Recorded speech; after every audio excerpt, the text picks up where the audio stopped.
I heard a loud thud, but it was also somewhat muffled to my ears. I tried to open my eyes and realized it was quite a strain to do so. The lights around me were positively blinding. I let my eyes adjust to the light. It took longer than I was satisfied with. I found a person having just closed a large metal door. They were wearing a full face mask, white, with white medical pants and a white lab coat. White from head to toe. Even their shoes were white. I looked around the room. There were no windows anywhere. The walls, the floor, the ceiling, all white. I looked down at myself. I was being held into a medical chair via brown leather straps. They were buckled around my neck, upper torso, both biceps, both wrists, both thighs, and both ankles. I absolutely could not move an inch. Next to me was an IV bag full of something. Saline? Drugs? I wasn't sure. From what I could tell, there was no IV drip attached to my body. Not from what I could see. And I didn't feel any stinging. I didn't like needles. The person at the door approached me with metered steps.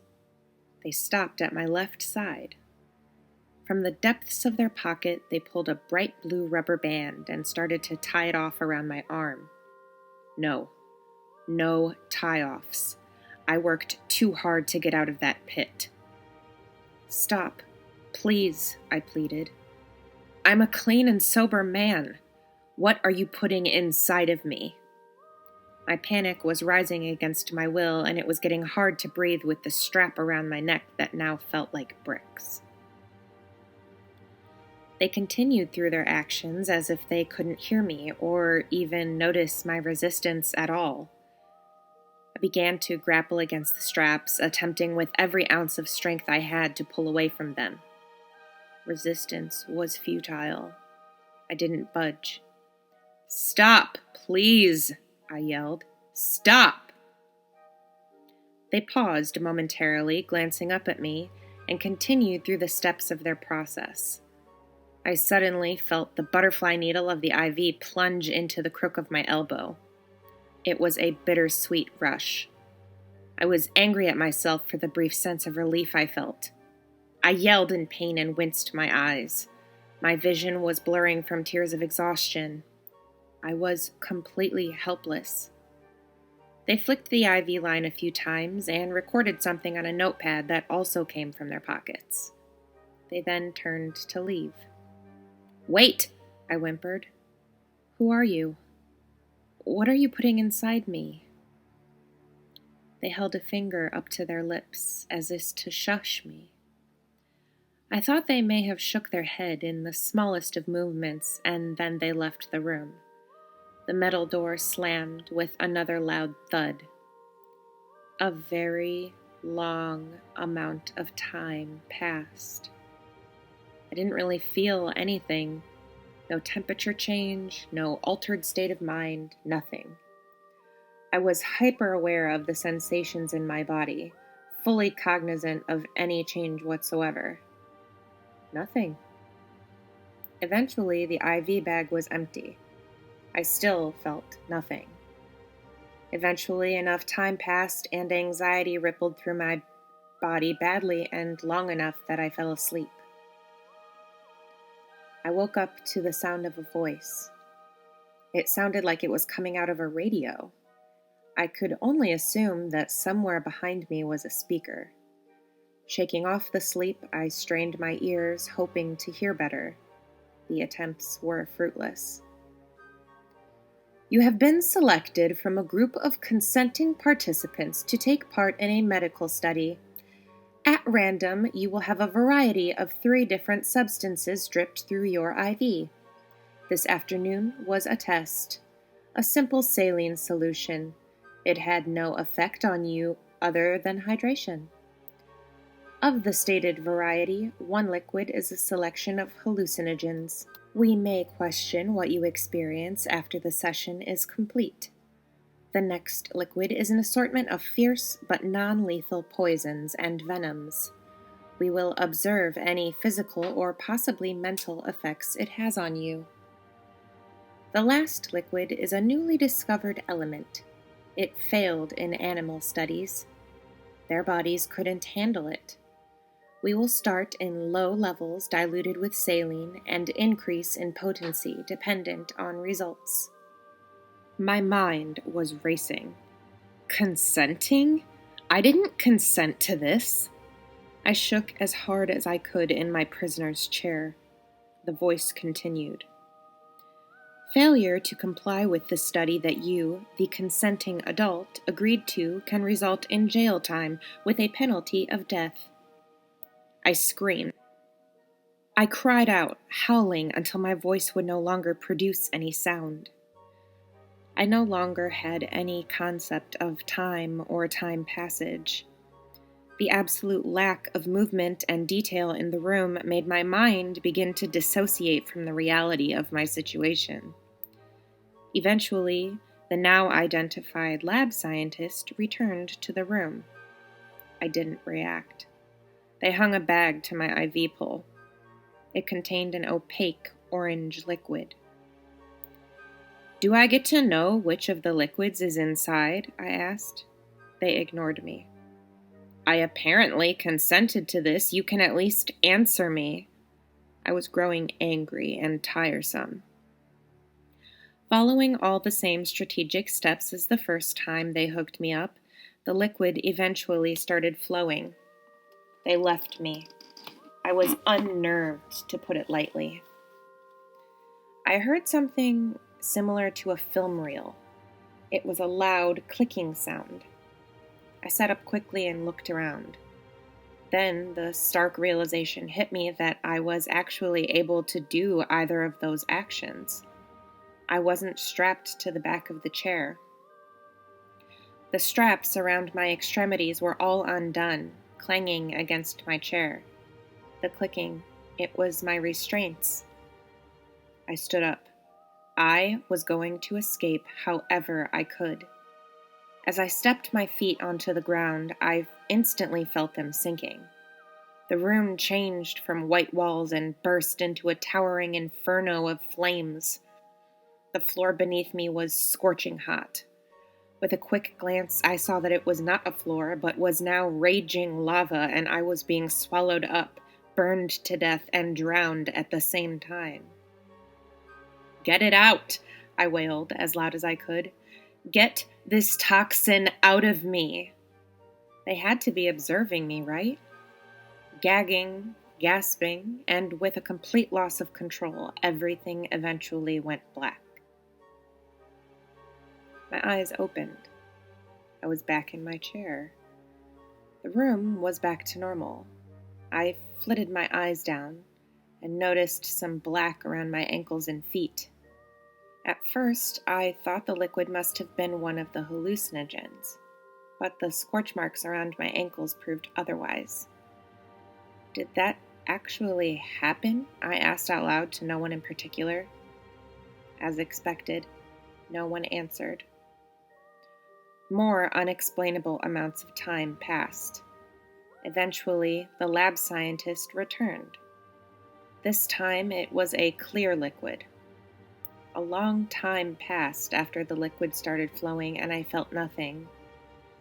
I just felt an insistent tapping on my head and some sort of mumbling from a far distance. It sounded like it was coming across the loudspeaker again. Maybe a different channel was breaking across their radio frequency? "Please, no more tapping. It's giving me a migraine. Whatever this is just annoying." I wished more than anything I could swat away that tapping sensation. No more. I couldn't stand it anymore. His nephew was still young, only 4 years old. He tapped his finger across his head over and over, whispering, "Uncle Jay, wake up." His sister sat in a chair in the corner, crying softly. The doctor, dressed in all white, entered the room. I'm sorry, Mrs. Braxton. The overdose dropped him into a static coma. His mind is active. We have reason to believe he thinks he is awake and functioning. We can't guarantee that he'll ever recover, the doctor explained to his sister, who was now crying and sniffling. I understand, doctor, she said, but what caused his feet to turn black?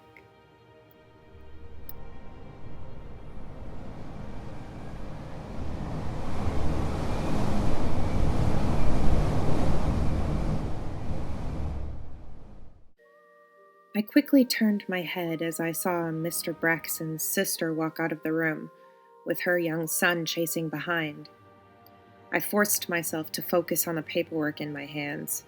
I passed them to the nurse across the counter and turned back towards where she was walking. She was not looking at me. At this point, it was evident she was trying to leave quickly. She had grabbed her son and was almost dragging him. I really didn't know what to tell her when she asked about his feet. How am I supposed to explain all the testing that's been going on? There had been several times in my tenure with that hospital that I went to bat for their radical methods. But this time around, even I was struggling to agree with them. They sent out a group of scouts to the streets to find the downtrodden drug fiends who were practically dead when we found them. In their hazed state, the addicts signed on to the experiment, obviously having no idea what they were getting themselves into. Totally and utterly oblivious. I had no real grasp of what we were getting into until we had all 9 subjects ready for experimentation. We had to spend the first few weeks actively inducing comas and nursing them through their withdrawals from the drugs. Mr. Braxton's process was particularly nasty. We almost lost him twice. Now, 5 weeks later, he was the only one left. The other 8 didn't survive past 66%. We at least held off on starting the trials until all the drugs were out of his system. Like with all the others, we did alert him about the new compound, but for some reason our research team felt that the subjects should think there were other things they could be interacting with. Poisons, venoms, hallucinogens, other drugs, or various toxins. The fact of the matter was, that was never the case.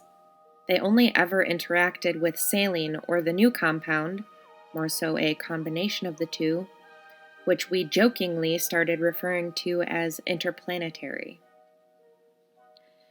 Interplanetary was discovered in the Amazon rainforest, underneath pounds of fallen trees. It was a liquid compound, sharing no characteristics with any element currently in our scientific system. As we also told the subjects, no animal could hold up to its potency. We started with mice and moved up in size. It didn't matter. It was insta-death for all of them as soon as the drip hit their bloodstreams. Mr. Braxton was strong, much stronger than any of our research team had anticipated. We started him on the most diluted serum, and he didn't begin to display any reaction to it until he was at 85% purity. This was well past the survival potency of the other 8 subjects. His last interaction with Interplanetary, before his sister's scheduled visit, was at 97% and left him with scorched feet. We weren't quite sure how, as we had no first-hand experience of what happened when under the influence of Interplanetary. Only the subjects had that first-hand knowledge, but nonetheless, they feel that he should be exposed to the full gamut of the compound, and it was my job to hook him up. Shaking off the guilt I had from the interaction with his sister, I contacted the transport team and had him moved to the testing facility. I made calls to the dispensary, and all the proper materials sent as well. I gowned up and headed in. The large metal door made a loud thud as it closed behind me. Please, don't send me back there, he whimpered as he saw me approaching. I can't take the pain anymore. I didn't ask for this. He broke down into uncontrollable sobs, and I could barely tie off his arm. His tremors were so harsh. We were under the most strict orders not to interact with the subjects any more than needed to administer interplanetary. But he wouldn't stop shaking. I simply couldn't manipulate the IV needle properly with his shaking. I think he was going into shock. My professional bedside manner got the best of him. I squeezed his wrist hard in my hand. I leaned forward ever so slightly towards him. Mr. Braxton, if you'll just breathe in with me slowly, this will be over faster than you know it. I promise. I began guiding him through a counted breathing technique I learned from my therapist. Eventually, he calmed enough for me to safely insert the IV into his arm. Unlike all the last observations, I was required to stay in the room with him during the duration of the drip. As this was 100% purity, they wanted me on site in case he seemed to exude too ill of effects. Roughly 10 minutes passed. His entire body began to shake as if he were inside a drying machine. Before I had time to react, his eyes actually flew open. He sat up so fast and so harshly that his leather straps ripped from the table. His arm lurched out and he grabbed me. Yanking me forward, I realized his teeth were sunken into my forearm before I could process any of what was happening. I stumbled backwards. The wound site hurt, but the sensation flowing up my arm towards my chest was far more alarming. It occurred to me that his saliva must have had traces of interplanetary in it, and now it was in my own personal bloodstream. I realized this just as the room went sideways and I hit the ground. I couldn't quite describe what I was seeing. The ground was black and crunchy underneath me. The sky matched, but had swirls of purple, blue, and white throughout. Stars checkered across it. There were massive plants protruding from the ground, with some luminescence in their leaves. Suddenly, the ground underneath me was rumbling. The plants were shaking. A version of Mr. Braxton appeared from around the trunk of the largest tree I'd ever seen, let alone imagined. His body was not proportioned properly. His eyes were quite literally aflame. The black scorches that once surrounded his feet now climbed to the top of his head and was billowing off in smolders. He stamped towards me. Approximately a foot in front of me, he stopped. You are known to support the hospital. You chose to carry that burden, to bury that burden inside me. Now you shall reap what you sow. His hand reached out and grabbed me around the waist with ease. His other hand clamped down on the top of my head, and he began pulling. I pushed against his hands, trying to get him off of me. I lost the battle. I suddenly felt weightless, and I was turning without choosing to. He was spinning my head in his hands. Before my vision went black, the last thing I saw was the rest of my body hitting the ground.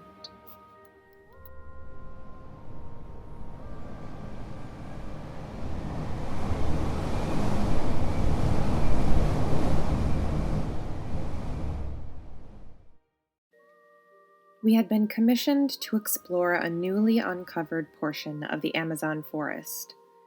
It was breaking news in the science community that there was a new section capable of safely sustaining human exploration. Having the honor to be a part of the very first team to embark on this new journey was just mind-blowing. We fully anticipated discovering new plant life, new animals, birds, bugs, aquatics, and maybe some new small bodies of water. We never anticipated discovering an entirely new compound. we'd have to rewrite the entire periodic table. The concept of a new compound took us a very long time to grasp. Eventually, it occurred to us that with having this new compound, there could even be others. A possible link in the chain that could lead to proof of alien life.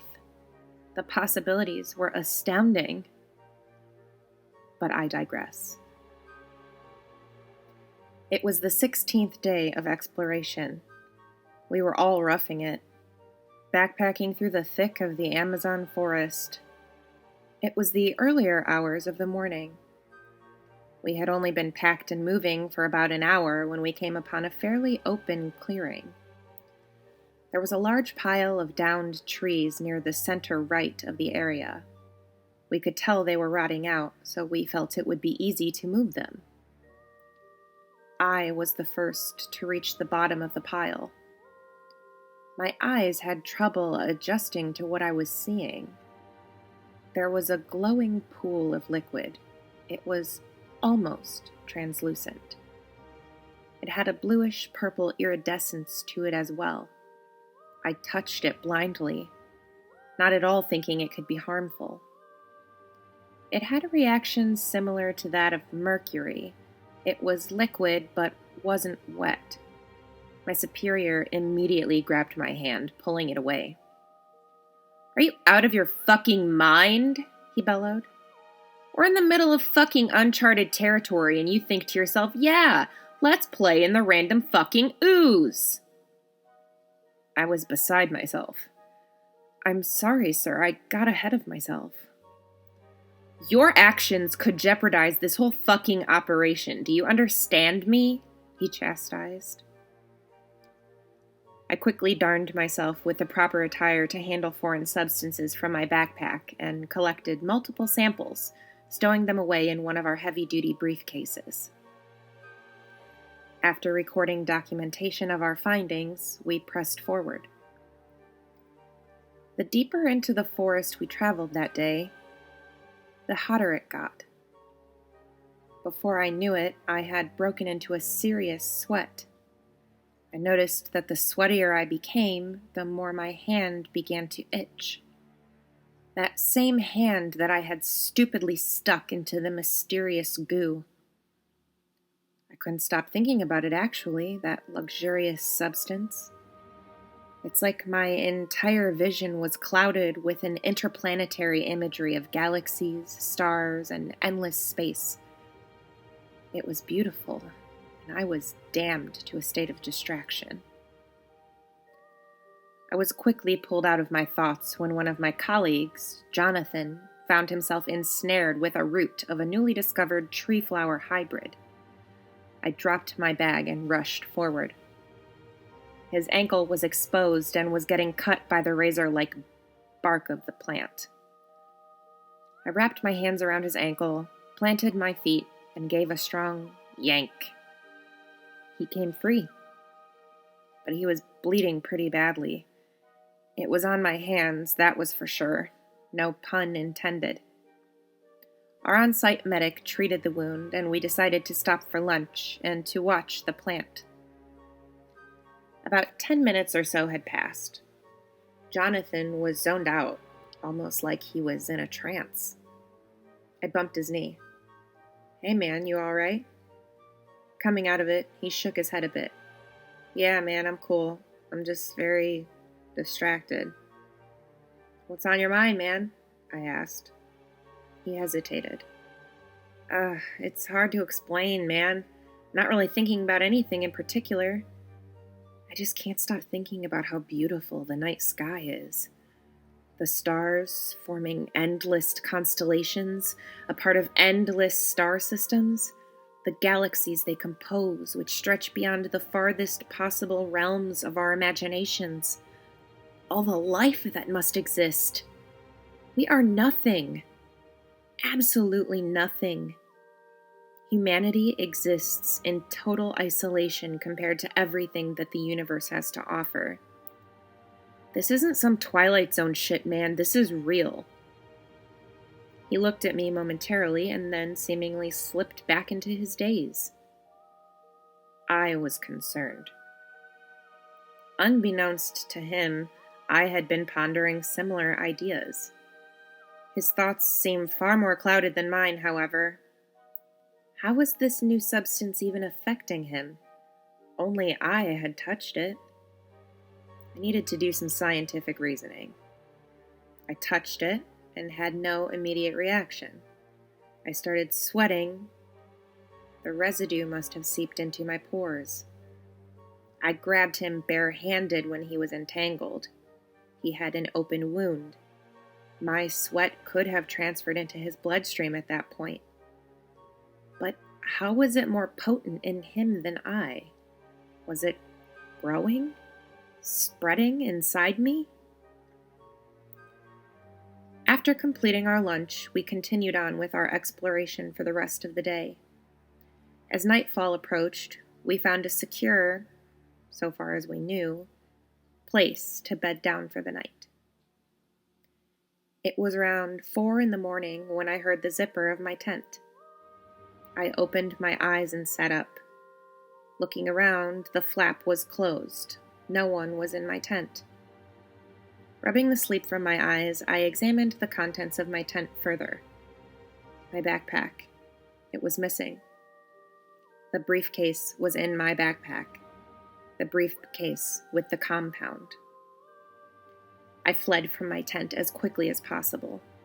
To my utter dismay and bewilderment, I saw Jonathan standing in a pool of moonlight, roughly 10 yards ahead of me. He was naked as the day he was born, and the briefcase lay battered and broken at his feet. All of the vials of the unspecified substance lay empty on the ground next to him, except for one. He had rubbed the substance across his entire body.